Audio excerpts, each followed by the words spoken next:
Hello friends, crystal பீடையும் sugar பீடையும் வச்சு ஒரு அழகான இயரிங் தான் நம்ம செய்ய போகிறோம்.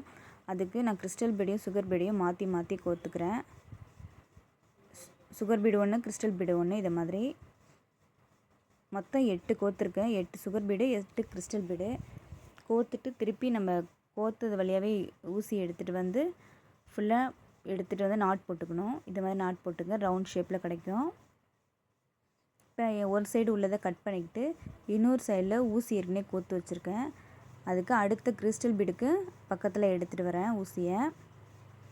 இப்போ இந்த சுகர் பீடுக்கிட்ட ஊசியை நரம்பு வச்சுக்கிட்டு 3 சுகர் பீடு எடுத்துக்கணும். எடுத்துகிட்டு அதில் இன்செர்ட் பண்ணணும்.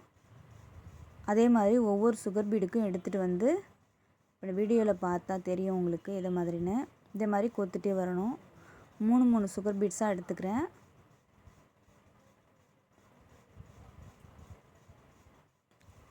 இதே மாதிரி மாற்றி மாற்றி நம்ம கோர்த்துட்டே வரணும்.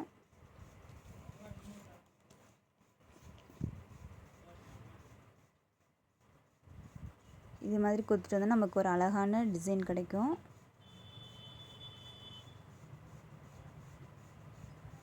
ஒரு சுகர் பீடுலேருந்து அடுத்த சுகர் பீடுக்கு எடுத்துகிட்டு வரணும். இதே மாதிரி நான் ஃபுல்லாமே முடிச்சுட்டு நாட் போட்டுடணும். நாட் போட்டுட்டு எக்ஸஸாக இருக்கிற நரம்பை நம்ம கட் பண்ணி விட்டுலாம். நம்மளோட இயரிங் ஓரளவுக்கு இப்போ ரெடி ஆகிடுச்சு.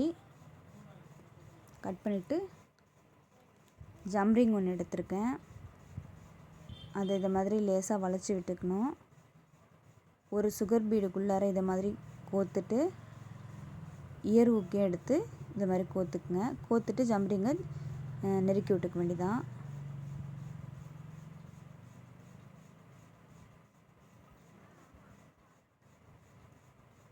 இப்போ நம்ம இயரிங் ரெடி ஆகிடுச்சு.